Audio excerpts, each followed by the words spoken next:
जोहार झारखंड। आप सभी का स्वागत है eagle IAS the study zone में। तो साथियों, आज चर्चा का विषय है यूरोपियन सेटलमेंट्स इन बंगाल। याद रखिएगा, पूरे भारत के इधर हम ये चर्चा करेंगे कि बंगाल के क्षेत्रों में ही क्यों यूरोपीय शक्तियों का अधिक से अधिक विस्तार हुआ। क्या ये पावर का विषय था या याद रखिएगा ये एक बहुत बड़ा व्यापारिक क्षेत्र था। तो हम जो है आज संपूर्ण चीज़ों पर चर्चा करेंगे। आज हमने जो है दो टॉपिक चुना है। पहला तो पुर्तगाली और डच को लेकर के आज हम चर्चा करेंगे और बाकी उन सभी यूरोपियंस का चर्चा करेंगे जो बंगाल के क्षेत्र में अपनी बस्तियां बसाई, अपने कॉलोनीज को बसाया और फिर जो है ब्रिटिशर्स का आगमन हुआ और ब्रिटिशर्स ने किस प्रकार बंगाल से लेकर दिल्ली तक का सफर तय किया। तो ये सारी चीज़ों का जो है चर्चा का विषय है और ये सभी चीज़ों में एक बात ध्यान में रखिएगा कि इनमें झारखंड का कितना योगदान था। इन सभी चीज़ों पर भी हम क्या करेंगे, चर्चा करेंगे। चलिए, तो पहला प्रश्न ले लेते हैं। पहला प्रश्न है कि पुर्तगालियों को पूर्व में व्यापार करने के लिए आदेश पत्र जो है कब प्राप्त हुआ था। हेनरी द नेविगेटर के द्वारा जो है पूर्व के क्षेत्रों में सीधे व्यापारिक मार्ग खोजने के लिए प्रयास प्रारंभ किया गया था और पुर्तगाल के पोप ने ही 1453 में जो है एक आदेश पत्र जारी किया गया था उनके कंपनी को कि जितने भी अफ्रीका के नॉर्थ अंतरिक्ष से लेकर भारत के बीच में जितने भी खोज किए जाएंगे उनके द्वारा, उन सभी क्षेत्रों पर क्या होगा, उनका अधिकार होगा। इसी आदेश पत्र को लेकर पुर्तगालियों के द्वारा जो है अपने खोज को क्या किया गया, आगे बढ़ाया गया और इसमें हेनरी द नेविगेटर का सबसे ज्यादा योगदान था। और बाद में आप सभी को पता है कि वास्को डी गामा का आगमन हुआ। तो चलिए आगे बढ़ते हैं और देखते हैं कि क्या कुछ है। इसके साथ साथ ध्यान में रखिएगा कि 1487 ये बार्थोलोमेस डियाज के द्वारा जो है क्या खोजा गया था ना, Cape of Good Horn, Africa के जो केप हॉर्न है उसकी खोज की गई थी और उन्होंने जो है पूर्व में ही वास्को डी गामा के आगमन के रास्ते को सरल कर दिया था। बाद में 1498 में वास्को डी गामा का प्रवेश कहां होता है ना, भारत में होता है।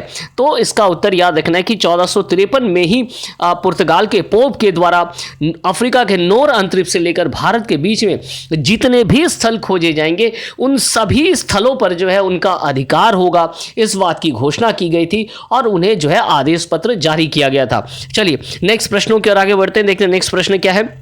नेक्स्ट प्रश्न, पुर्तगालियों का भारत में आगमन की तिथि क्या है। बिल्कुल अभी इसी पर हम लोग चर्चा कर रहे थे कि 1498 में जो है पुर्तगालियों का भारत पर आगमन हुआ। 17 मई 1498 को वास्को डी गामा जो है कोझिकोड या कालीकट पहुंचा और उसके बाद याद रखिएगा, उसके बाद वो वापस चला गया काली मिर्च के साथ साथ जो है काली मिर्च को लेकर के, और उन्होंने देखा कि 60 गुना अधिक उनको क्या मिला ना, उनको लाभ प्राप्त हुआ। इस लाभ को देखते हुए जो है 1500 में जो एक और जहाजी बेड़ा आया जिसमें 13 जहाज और 1200 लोग शामिल थे और इस जहाजी बेड़ा के साथ कौन आए तो कैब्रल का आगमन हुआ, पेड्रो अल्वारेज कैब्रल का आगमन हुआ, जिन्होंने जो है भारत में व्यापार करने के लिए धीरे धीरे आगे बढ़े। इसके बाद जो है याद रखिएगा 1502 में, अक्टूबर 1502 में वास्को डी गामा पुनः एक जहाजी बेड़ा के साथ भारत पहुंचते हैं और अब जो है लगातार पुर्तगालियों का आगमन प्रारंभ हो जाता है। ठीक है, इसके साथ साथ याद रखना है कि 1505 में क्या होता है ना, फ्रांसिस्को डी अल्मेडा को भारत में पहला पुर्तगाली वायसराय बना दिया जाता है। अर्थात 1498 में वो आते हैं और लगभग याद रखना है कि उनके द्वारा 6-7 साल जो है भारत का अध्ययन किया जाता है, भारत के व्यापार को बढ़ाया जाता है और यहां अपनी स्थिति को मजबूत करने के बाद वो फ्रांसिस डी अल्मेडा को जो है भारत में अपना पहला पुर्तगाली वायसराय बना देते हैं।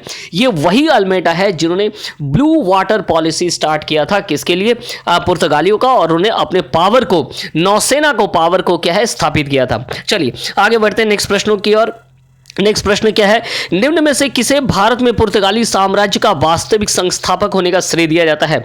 यह तो कंफर्म हो गया कि वास्को डी गामा के द्वारा जो है कालीकट में पहुंचा गया और उन्होंने एक बुनियाद को रखा। उसके बाद पेड्रो अल्वारेज कैब्रल आए 1500 में, उसके बाद अब पुनः वास्को डी गामा आए, फिर फ्रांसिस डी अल्मेडा को भारत में पुर्तगालियों का पहला वायसराय बना दिया। उन्होंने गुजरात के क्षेत्रों को जीता, चोल का युद्ध जीता और साथ में ब्लू वाटर पॉलिसी की नींव डाली। तो इस प्रकार अल्मेडा के द्वारा जो है शुरुआत किया गया था। लेकिन याद रखिएगा, अगर हम बात करेंगे कि वास्तविक संस्थापक कौन थे, तो वास्तविक संस्थापक माना जाता है अल्बुकर्क को वास्तविक संस्थापक माना जाता है। उन्होंने गोवा को जो है क्या किया था ना, जीत लिया था, और इसके बाद जो है अल्बुकर्क को ही क्या माना जाता है ना, वो वास्तविक संस्थापक माने जाते हैं। इसके साथ साथ याद रखिएगा नुनो दा कुना को ने क्या किया ना, चूंकि कोचिन से जो है गोवा को जो है अपनी राजधानी का ट्रांसफॉर्मेशन किया। पहले गोवा को जीता गया 1510 में अल्बुकर्क के द्वारा, और उसे अब जो है नुनो दा कुना के द्वारा 1530 में क्या बना दिया गया ना, पुर्तगाली साम्राज्य का राजधानी भी बना दिया गया। तो इस प्रकार अल्बुकर्क जो है क्या थे ना, वास्तविक संस्थापक थे। चलिए नेक्स्ट प्रश्नों की ओर आगे बढ़ते हैं, देखते हैं नेक्स्ट प्रश्न क्या है। पुर्तगालियों ने प्रथम कारखाना कहां स्थापित किया? बहुत ही सरल प्रश्न है। देखिए हमारा प्रयास ये रहता है कि जब भी हम जो है आपको जेएसएससी जेपीएससी के जो विषय है उन विषयों को पढ़ाते हैं, तो इसके साथ साथ हमारा ये प्रश्न होता है कि वो सारे प्रश्न जो अदर यूपीएससी में भी पूछे जाते हैं वो क्या हो जाए ना, आपको करा दिया जाए। तो उसी के तहत पुर्तगालियों ने प्रथम कारखाना जो है कहां स्थापित किया? तो बिल्कुल इसका उत्तर क्या होगा? इसका उत्तर होगा कि उन्होंने जो है कोचीन में अपना पहला कारखाना स्थापित किया था। ठीक है, तो एडमायरल कैब्रेल का याद रखना है कि इस कोचीन में जो स्थापना हुआ है उसे हम क्या कहते हैं, यहां पर एक फोर्ट भी बनाया गया था जिसे फोर्ट ऑफ कोची कहा जाता है। क्या कहा जाता है? फोर्ट ऑफ कोची कहा जाता है। और 27 सितंबर 1530 में फोर्ट एमानुएल या फोर्ट कोची बनाया गया था, जो उस समय क्या था ना, केवल एक लकड़ियों का ढांचा बना हुआ था, लेकिन 1505 ईस्वी में से पत्थरों से इस फोर्ट को पुनः बना दिया गया। तो इस प्रकार हम कह सकते हैं कि पुर्तगालियों का जो प्रथम कारखाना स्थापित हुआ था वो कहां हुआ था? कोची में, और यहीं पर फोर्ट एमानुएल या फोर्ट कोची बना हुआ है। चलिए आगे बढ़ते हैं नेक्स्ट प्रश्नों की ओर, देखते हैं कि नेक्स्ट प्रश्न क्या है। नेक्स्ट प्रश्न है कि निम्न में से किसके समय काल के दौरान पुर्तगालियों ने कार्टेज सिस्टम को लागू किया था? कार्टेज एक प्रकार की लाइसेंसिंग की व्यवस्था है, या हम कह सकते हैं पुर्तगाली नौसेना में जो दमखम रखते थे, नौसेना के उन्होंने जो है संपूर्ण उत्तर पश्चिम का क्षेत्र या पूर्व के क्षेत्र को जो घेर लिया था, उस पर जो है उनके नौसेना की पावर को दिखाते हैं। तो उसका एक हम कह सकते हैं कि कार्टेज सिस्टम उसका एक क्या था ना, परिणाम था। उन्होंने कार्टेज सिस्टम के तहत सभी नौसेना जो उस रास्ते से गुजरेंगे उन्हें क्या लेना होगा? लाइसेंस लेना होगा। और यहां तक भी याद रखना है कि अकबर को भी इस कार्टेज सिस्टम के तहत जो है एक जहाज लाल सागर ले जाने की अनुमति थी, वो भी मुफ्त में, बाकी उन्हें भी कार्टेज सिस्टम लेना पड़ता था। तो पुर्तगालियों का जो नौसेना था वो अब भारत के स्थल सेना से कह सकते हैं क्या ना, काफी जो है श्रेष्ठ था, और उस नौसेना के बदले जो है उन्होंने अपना दम दिखाया, किससे ना, कार्टेज सिस्टम को अपनाकर, और लाइसेंस लिया। कार्टेज सिस्टम के तहत याद रखिएगा कस्टम ड्यूटी ली जाती थी, और ये कस्टम ड्यूटी मूल रूप से 7% से लेकर 6 से लेकर 7.5% हम कह सकते हैं, 6 से लेकर 7 या 7.5 तक जो है ये कस्टम ड्यूटी होती थी। और इसी के अंतर्गत जो है क्या रहता था ना, कार्टेज का प्रभार भी चार्ज भी ले लिया जाता था। तो चलिए, तो प्रथम बार कार्टेज सिस्टम किसके द्वारा शुरू किया गया? तो वास्को डी गामा के समय से ही जो है प्रथम बार कार्टेज सिस्टम शुरू हो गया था। जैसे ही अक्टूबर 1502 में वास्को डी गामा का आगमन होता है, उनका युद्ध होता है भटकल के शासक के साथ, और भटकल के शासक के साथ जैसे ही वो युद्ध में जीत जाते हैं, तो उसके बाद उनके द्वारा इस कार्टेज व्यवस्था को क्या कर दिया जाता है? लागू कर दिया जाता है। ठीक है, तो याद रखना है कि कार्टेज सिस्टम शुरुआत कहां से हो गया था ना, वास्को डी गामा के आगमन के साथ ही जो है, और भटकल के जीतने के बाद से ही जो है ये व्यवस्था जो है शुरू हो गई थी। चलिए नेक्स्ट प्रश्नों की ओर आगे बढ़ते देखते हैं कि नेक्स्ट प्रश्न क्या है। नेक्स्ट प्रश्न है, निम्न में किसके समय काल बंगाल में पुर्तगाली शासन को दर्शाता है? किसके समय काल, कौन सा समय काल जो है बंगाल में पुर्तगाली शासनकाल को दर्शाता है? आपने देखा कि 1498 में जो है पुर्तगालियों का भारत में आगमन हुआ, लेकिन ये आगमन उत्तर पश्चिम क्षेत्र में हुआ, कोचीन के क्षेत्रों में हुआ, कोचीन, कन्नूर, कालीकट इन क्षेत्रों में हुआ। पूर्व की ओर उनका फ्लो कब हुआ था? ये हमारा प्रश्न है कि पूर्व की ओर फ्लो उनका जो है कब हुआ था।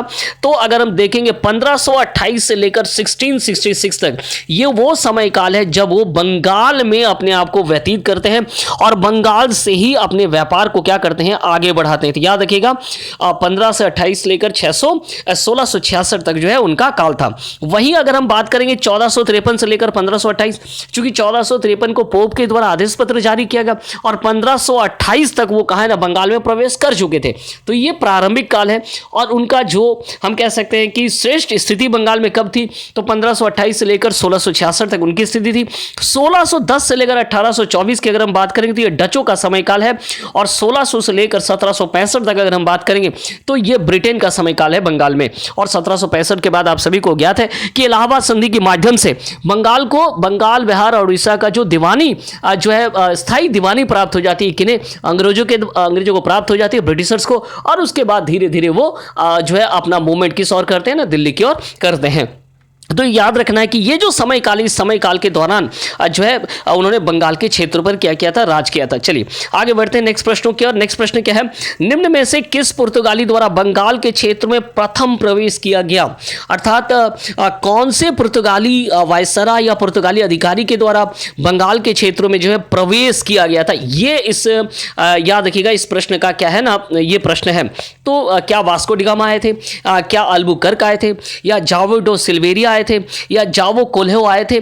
तो याद रखिएगा सबसे पहले 1576 में क्या होता है ना, 1576 में एक ऑफिशियल फ्लीट जो है बे ऑफ बंगाल में जो है भेजा जाता है एक्सप्लोर करने के लिए।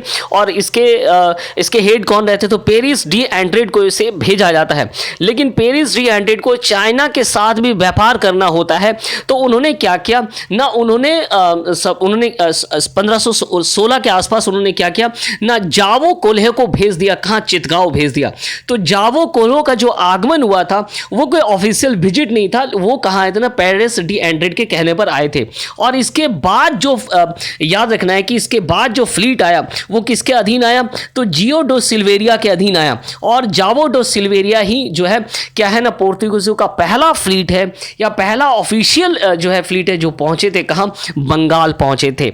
तो ठीक है, याद रखना है कि पहले आगमन जावो कोल्हो का हुआ था लेकिन वो जो है ऑफिशियल नहीं था। ऑफिशियल कौन था, तो जावो डो सिल्वेरिया का आगमन हुआ था जो कि ऑफिशियल था। चलिए आगे बढ़ते हैं नेक्स्ट प्रश्नों की ओर। देखते हैं नेक्स्ट प्रश्न का ये समय काल याद रखिएगा, ये समय काल कितना है, तो 1516। ठीक है, 1516 का ये समय काल है। चलिए आगे बढ़ते हैं और देखते हैं कि नेक्स्ट प्रश्न क्या है। चलिए नेक्स्ट प्रश्न क्या है, नेक्स्ट प्रश्न है निम्न में से किस पुर्तगाली वायसरॉय के द्वारा बंगाल के प्रभाव को विस्तारित किया गया था। बंगाल में प्रभाव विस्तार किस वायसरॉय के द्वारा किया गया था, तो याद रखिएगा नीना दो कुन्हा के द्वारा जो है बंगाल के हुगली क्षेत्र में अपने लोगों को बसाया गया था। अर्थात पुर्तगालियों को जो है बसाया गया था और उस समय जो है बंगाल के क्षेत्र में अपनी स्थिति को मजबूत किया गया। तो इसका उत्तर क्या होगा, इसका उत्तर होगा नीना दो कुन्हा, इसका उत्तर होगा। चलिए नेक्स्ट प्रश्नों के आगे बढ़ते हैं। नेक्स्ट प्रश्न है पुर्तगालियों द्वारा बंगाल के किस क्षेत्र में प्रथम बार फैक्ट्री स्थापित किया गया था। तो इसका उत्तर क्या होगा, क्या ये चितगांव होगा, कोलकाता होगा, हुगली होगा या बैंडेल। तो जैसे ही हम पुर्तगालियों की चर्चा करते हैं याद रखिएगा फर्स्ट यूरोपियन तो पुर्तगाल ही थे ही, ये सही है। और पुर्तगालियों द्वारा बंगाल के किस क्षेत्र में विजिट किया गया, और आज के जिस बंगाल की हम बात करें या तब की जो बंगाल थे वो कहाँ तक था, उसमें ना केवल बिहार, बंगाल और उड़ीसा के प्रोविंस थे बल्कि उसमें बांग्लादेश के भी प्रोविंस थे और ये आराकान योमा तक इसका विस्तार था। याद रखना, याद रखिएगा कि ये आराकान योमा तक विस्तार था। और वहां चित्तगांव, और जिसे चट्टोग्राम भी कहते हैं, आपने मास्टर दा सूर्यसेन का नाम सुना होगा जिन्होंने 1930 के आसपास इस क्षेत्र में जो है राष्ट्रीय आंदोलन किया था और इस क्षेत्र को जो है क्या कर लिया था ना, अपने कब्जे में ले लिया था। तो मास्टर दा सूर्यसेन का जो गांव है चट्टोग्राम या चित्तगांव, उसी स्थान पर पुर्तगालियों के द्वारा सर्वप्रथम आगमन हुआ था। ठीक है, ये ध्यान में रखना है। और आपको बता दें हम कि 1535 से लेकर 1535 और 36 में क्या हुआ ना, 1535 और 36 में शेर शाह सूरी का आक्रमण हो रहा था। कहाँ ना, इसी बंगाल के सुल्तान पर आक्रमण हो रहा था। तत्कालीन समय में बंगाल के सुल्तान कौन थे, तो महमूद शाह जो है क्या थे ना, बंगाल के सुल्तान थे। और उन्होंने पोर्तुगीज से क्या लिया, सहायता लिया। और इस सहायता के बदले में ही पोर्तुगीज को क्या मिला ना, उनको चितगांव में जो है कस्टम ऑफिस बनाने का क्या दिया गया, ना उन्हें परमिशन दे दिया गया। और इस प्रकार पोर्तुगीज का आगमन कहां हो गया, ना चितगांव में वो 2 कस्टम ऑफिस बना करके बैठ गए और अपना रेवेन्यू कलेक्शन करने लगे। ठीक है, इसके बाद धीरे धीरे वो कहां बढ़ गए ना, इसके बाद धीरे धीरे उन्होंने बैंडल को अपना क्षेत्र बनाया और बैंडल के बाद फिर वो हुगली में भी आकर के बस गए, जिसे आज जो हम कह सकते हैं कि उन क्षेत्रों में विभिन्न प्रकार के चर्च, उनके कंस्ट्रक्शंस को देखकर, उनके कॉलेजेस को देखकर के हम ये अंदाजा लगा सकते हैं कि पुर्तगालियों का जो प्रभाव था वो इन क्षेत्रों में किस प्रकार का था। चलिए आगे बढ़ते हैं नेक्स्ट प्रश्नों की ओर।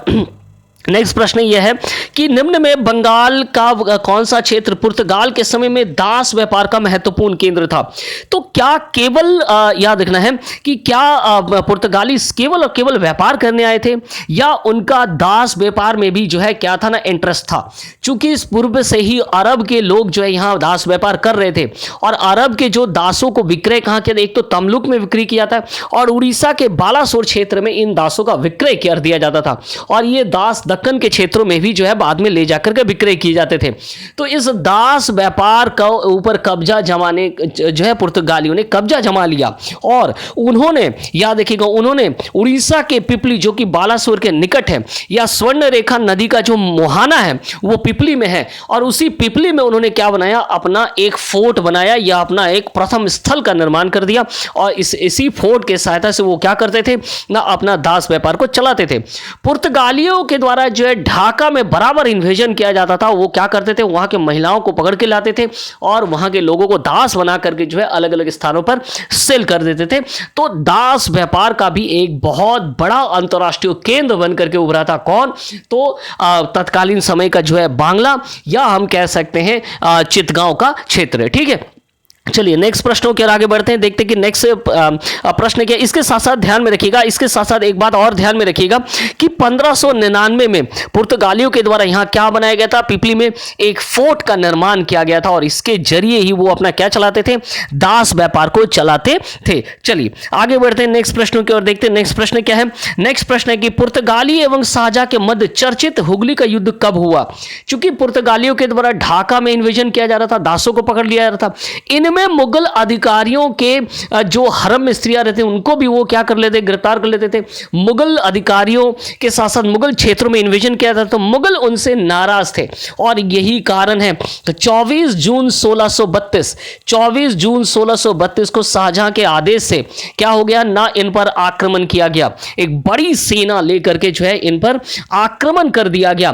कासिम खातर जुवानी के नेतृत्व में यह आक्रमण हुआ, और उधर पुर्तगाली की तरफ से मैनुअल डी एजवेडे लड़ रहे थे, और यहां पुर्तगालियों की हार पूर्ण रूप से हुई। ठीक है, तो ये याद रखना है कि इसे सीगे ऑफ हम क्या कहते हैं, हुगली कहते हैं। तो ये सीगे ऑफ हुगली कब हुआ ना, 24 जून 1632 से शुरू, और सितंबर 24 जून लगभग जो है 3-4 महीने तक ये युद्ध चला था। चलिए शाहजहां के काल में ही हुआ था। नेक्स्ट प्रश्नों के आगे बढ़ते हैं। नेक्स्ट प्रश्न क्या है, पुर्तगाली और एवं मुगल अधिकारियों के मध्य चित्तगांव के अंतिम युद्ध कब हुआ। तो आपने देखा कि पुर्तगालियों का आगमन कब हुआ, तो लगभग 1528 में जो है पुर्तगालियों का आगमन हो चुका था। या हम कह सकते हैं कि अगर हम कहेंगे कि उनकी प्रारंभिक यात्रा की अगर हम चर्चा करेंगे तो 1516 के आसपास वो आ चुके थे, लेकिन उनका चित्तगांव से उनको पूर्ण रूप से रिमूव कब कर दिया गया मुगल के द्वारा। तो पूर्ण रूप से रिमूव, एक तो 24 जून 1632 को क्या हो गया, उन्हें हुगली से हटा दिया गया। देखिएगा ये हुगली से उन्हें क्या कर देगा, हटा दिया गया, लेकिन अभी भी वो चितगांव में थे। चितगांव में कब हटाया गया, तो 1666 से वहां से चितगांव से उन्हें हटा दिया गया।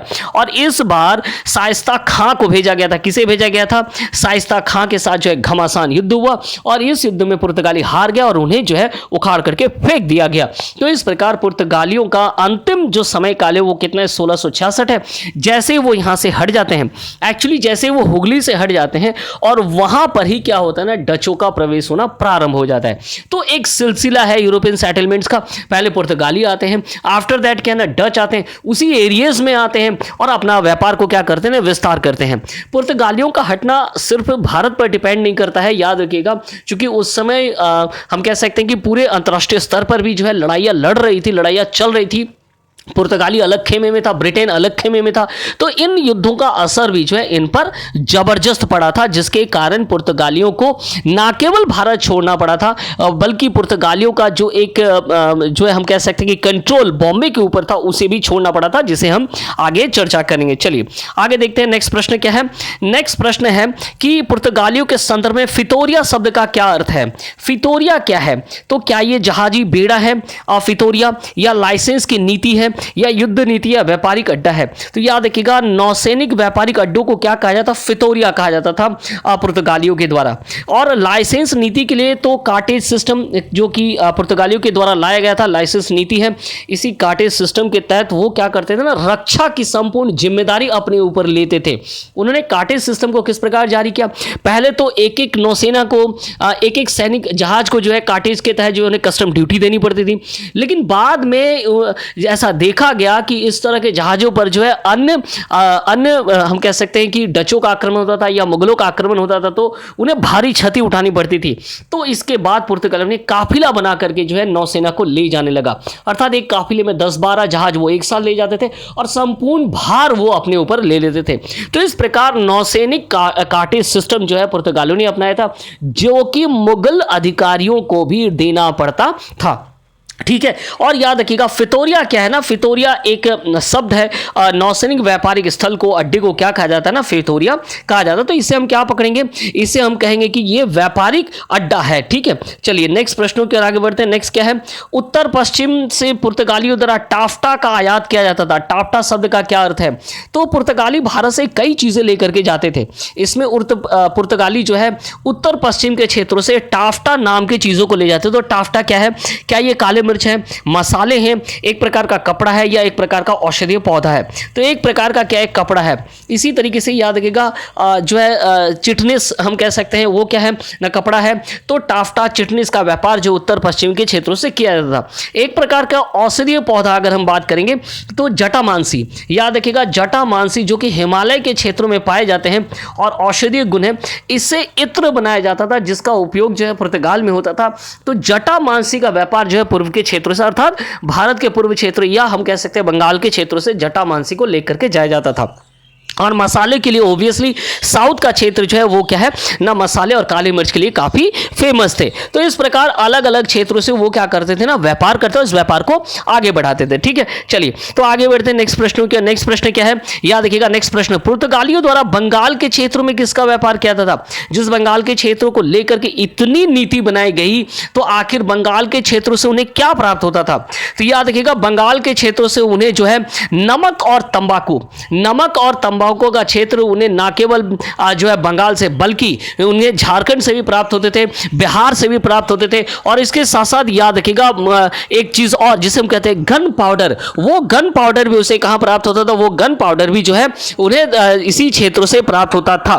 तो सबसे महत्वपूर्ण क्या है ना, पुर्तगालियों के द्वारा बंगाल के क्षेत्र में किसका व्यापार होता था ना, नमक और तंबाकू का व्यापार किया जाता था। इसके अलावा जो वो औषधि और बारूद का भी व्यापार करते थे। लेकिन मूल रूप से हम क्या कहेंगे, तो नमक और तंबाकू के व्यापार को ही हम पकड़ेंगे। चलिए आगे बढ़ते हैं नेक्स्ट प्रश्नों की ओर। ब्रिटिशर्स को पुर्तगालियों से बंबई कब प्राप्त हुआ? निम्न में से किस कारण का जो है परिणाम था? ठीक है, चलिए तो आगे देखते हैं कि क्या कुछ है। नेक्स्ट प्रश्न क्या है कि ब्रिटिशर्स को बंबई कैसे प्राप्त हुआ, यह प्रश्न है।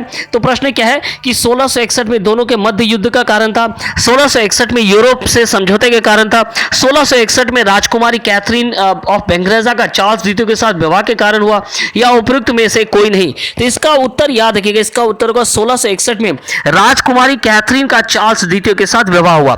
और इस विवाह के उपरांत क्या कुछ हुआ था उस पर हम चर्चा करेंगे। याद रखिएगा 23 जून 1661 को ये कॉन्ट्रैक्ट हुआ किसके किसके बीच में, पुर्तगाल और ब्रिटिशर्स के बीच में, कि ये विवाह होगा। और इस विवाह के उपरांत जो है ब्रिटिशर्स को कई चीजें फायदा हुई। इसके पीछे का कारण याद रखिएगा रीस्टोरेशन। स्टुअर्ट शाही वंश जो है वो 1666 के 1660 के आसपास जो है वापस आती है चार्ल्स वंश के समय से। और रीस्टोरेशन के बाद से पुर्तगाली और इंग्लैंड के बीच में क्या होता है, एक समझौता होता है। इस समझौते का ही परिणाम था, याद रखना है आपको, कि कैथरीन और बेंगराजा का विवाह होता है चार्ल्स द्वितीय के साथ। और अब इंग्लैंड को क्या क्या प्राप्त होता है? अगर हम इंग्लैंड की प्राप्ति की अगर बात करेंगे तो इंग्लैंड को अफ्रीका का मोरक्को का क्षेत्र प्राप्त होता है, और इसके साथ साथ भारत के बंबई के 7 द्वीप प्राप्त होते हैं। वो 7 द्वीप क्या है? तो चलिए उस 7 द्वीप के बारे में मैं आपको बता दूं। कोलाबा है प्रथम द्वीप, उसके बाद ईसले है दूसरा द्वीप, महिम तीसरा द्वीप है, उसके साथ साथ मजगांव चौथा द्वीप है, उसके बाद ओल्ड ओमेन ऑफ आइलैंड पांचवा द्वीप है, परेल जो है छठा द्वीप है, और वर्ली। तो ये 7 द्वीप, बंबई के 7 द्वीप उनको प्राप्त होता है।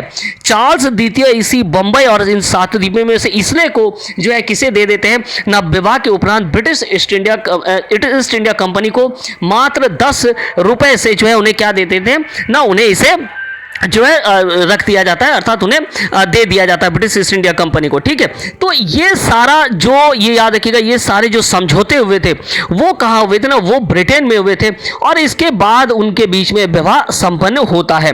चलिए नेक्स्ट प्रश्नों की ओर आगे बढ़ते हैं, देखते हैं कि नेक्स्ट प्रश्न क्या है। चलिए तो नेक्स्ट प्रश्न क्या है? नेक्स्ट प्रश्न है डच कंपनी वारिंगे ओस्टोदो इंडीज, वारिंगे ओस्टोदो इंडीज कंपनी की स्थापना कब हुई? तो देखिए हमने जो है पुर्तगाल से शुरू किया, 1498 से शुरू किया, 1453 से शुरू किया, और अब हम पहुंच गए 1600 के आसपास पहुंच गए। 1600 में पुर्तगालियों के बाद बंगाल में डचों का प्रवेश होना प्रारंभ हो जाता है, या इंडिया में भी डचों का प्रवेश होना प्रारंभ हो जाता है। तो जो वारिंगे डच जो कंपनी है, जिसे हम क्या कहते हैं ना, वारिंगे ईस्ट इंडिया कंपनी कहते हैं, वारिंगे ओस्टोदो इंडीज कंपनी कहते हैं, इसका निर्माण कब हुआ था? तो 1602 में जो है लगभग 65 लाख गिल्ड से इस कंपनी का निर्माण होता है। 1602 में जो है उन्हें क्या दिया जाता है ना, उन्हें अधिकार दिया जाता है कि पूर्व के याद रखिएगा केप ऑफ गुड होप जो कि अफ्रीका में है, तो केप ऑफ गुड होप के पूर्व के क्षेत्रों का व्यापार का एक अधिकार उन्हें प्राप्त होता है। आपने देखा कि 1453 में पुर्तगाली पोप के द्वारा भी इसी प्रकार का अधिकार दिया गया था कि अफ्रीका के नोर जो अंतरिप है वहां से लेकर भारत के क्षेत्र में जितना भी क्षेत्र आप विजय करेंगे उस पर क्या होगा, उनका अधिकार होगा। बस उनको एक शर्त याद रखना होगा, एक तो उनको व्यापारिक सुविधाएं देनी होगी, और दूसरा उन्हें क्रिश्चियनिटी में बदलना होगा। तो ये 2 चीजें थी। ठीक उसी प्रकार डचों के साथ था, डचों को भी ये व्यापारिक एक अधिकार दिया गया कि वो भारत में केप ऑफ गुड होप से लेकर पूर्व के क्षेत्रों का क्या कर सकते हैं, व्यापार कर सकते हैं। और डचों का इंटरेस्ट किस पर था? याद रखिएगा, जिस प्रकार डचों का पुर्तगालियों का इंटरेस्ट जो है काली मिर्च पर था, तंबाकू पर था, ठीक उसी प्रकार डचों का इंटरेस्ट जो मूल विषय है वो है भारत के वस्त्रों पर था, और इसलिए वो कहां पर आए ना, वो पश्चिम बंगाल में आए। तो चलिए आगे बढ़ते हैं और देखते हैं कि नेक्स्ट प्रश्न क्या है। नेक्स्ट प्रश्न देखते हैं कि नेक्स्ट प्रश्न क्या है। डचों का प्रथम कारखाना जो है कहां स्थापित हुआ? तो ऑब्वियसली आप सभी को पता है कि डच के द्वारा मुसलीपट्टनम में जो है पहला कारखाना स्थापित किया गया था। इसका उत्तर क्या होगा? इसका उत्तर होगा मुसलीपट्टनम, इसका उत्तर होगा। चलिए नेक्स्ट प्रश्नों की ओर आगे बढ़ते हैं, देखते हैं कि नेक्स्ट प्रश्न क्या है। मुगलों के पूर्वी प्रांत में डचों को कब व्यापार करना प्रारंभ किया? अर्थात अब हम कहां पर आ गए? अब हम आ गए बंगाल, बिहार और उड़ीसा प्रोविंस पर आ गए।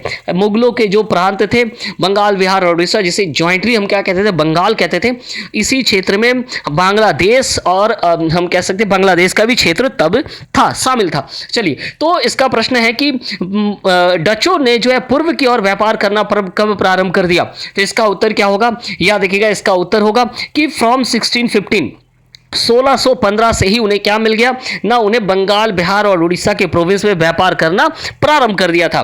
तो 1602 पर वो आए, लगभग हम कह सकते हैं 10-12 सालों तक जो उन्होंने भारत में अलग अलग क्षेत्रों में व्यापार की अपनी स्थिति को सुनिश्चित किया, और 1610 से ये व्यापार बंगाल की ओर उन्होंने उन्मुख किया, जो 1615 में जाकर के वो पूर्ण रूप से स्थापित होना प्रारंभ कर दिए थे। ठीक है, चलिए इसके बाद देखते हैं कि नेक्स्ट प्रश्न क्या है। नेक्स्ट प्रश्न है कि डचों ने पूर्व के किस स्थान पर प्रथम व्यापारी केंद्र कहां स्थापित किया? पूर्व मींस तो संपूर्ण बंगाल प्रोविंस, जिसमें बंगाल, बिहार, उड़ीसा और बांग्लादेश का भी क्षेत्र है। याद रखिएगा, तो हुगली, पिपली या याद रखना है हुगली, पिपली, चितगांव या बैंडेल। तो जैसे कि मैंने आपको कहा कि पिपली जो है, जो कि स्वर्णरेखा नदी का मुहाना है, इस क्षेत्र में जो ये बहुत बड़ा दास व्यापार का भी केंद्र था।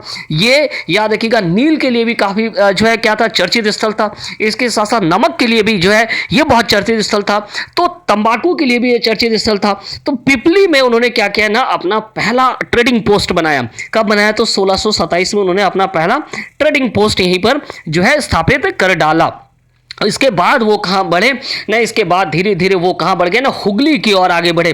कब? तो 1632 में, चूंकि 1632 में शाहजहां के द्वारा जो है हुगली में पुर्तगाली को हटा करके डचों को क्या दिया गया ना, डचों को फरमान दिया गया कि वो अब हुगली में क्या कर सकते हैं, कारखाना स्थापित कर सकते हैं। और इसी क्रम में 1634 में हुगली में उनके द्वारा क्या हो गया ना, कारखाना स्थापित किया।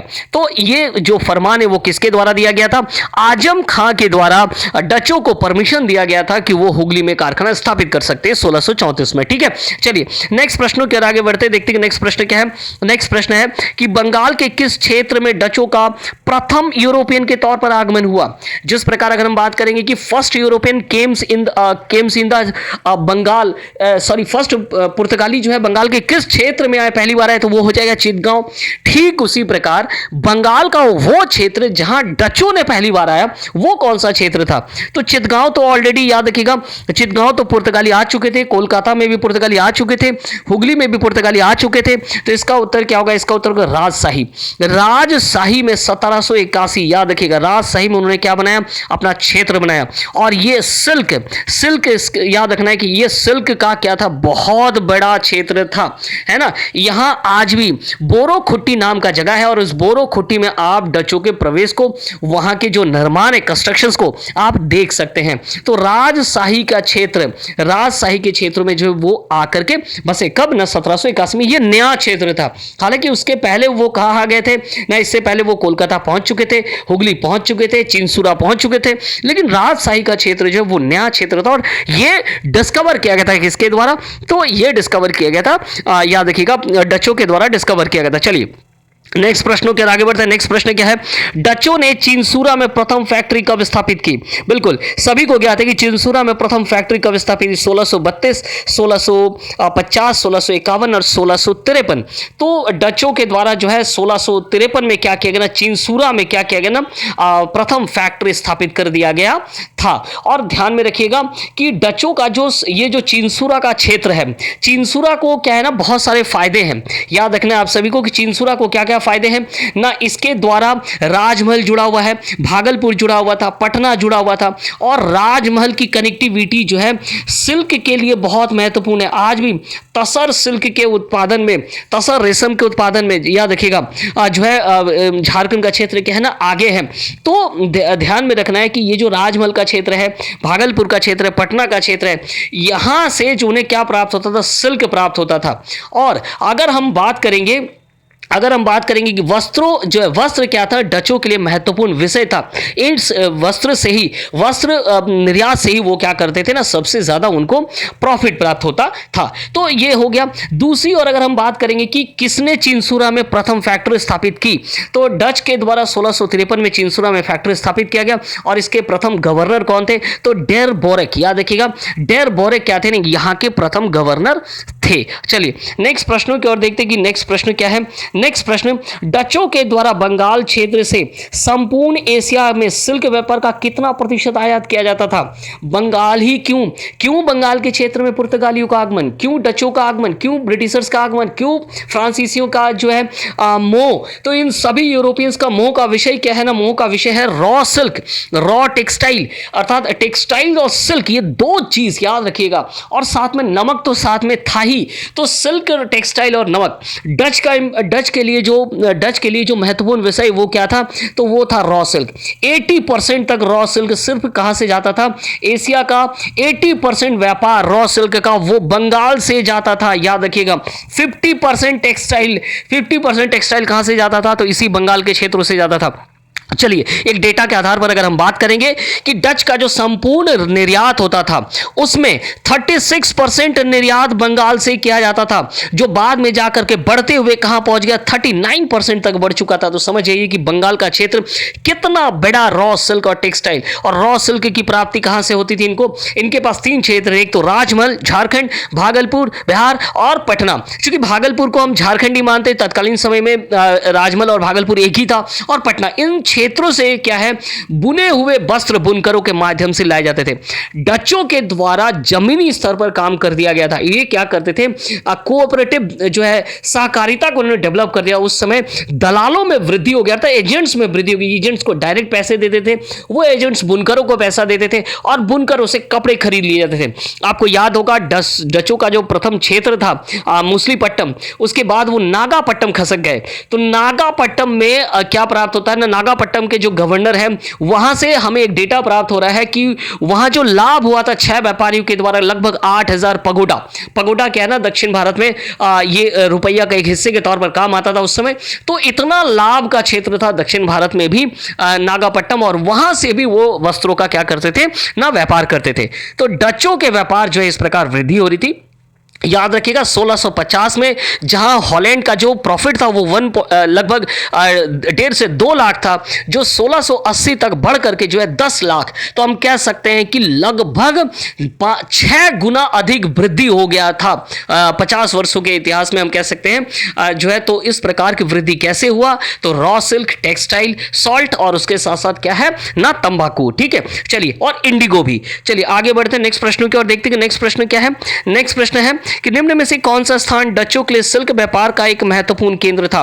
राजमहल, पटना, चीनसुरा या कासिम बाजार? सिल्क के लिए जो महत्वपूर्ण केंद्र था वो था कासिम बाजार। याद रखिएगा, कासिम बाजार का जो है क्षेत्र है वो बहुत ही महत्वपूर्ण था। कासिम बाजार का है या चीनसुरा का है, ये दोनों क्षेत्र किससे जुड़े हुए थे? तो राजमहल, भागलपुर और पटना से जुड़े हुए थे।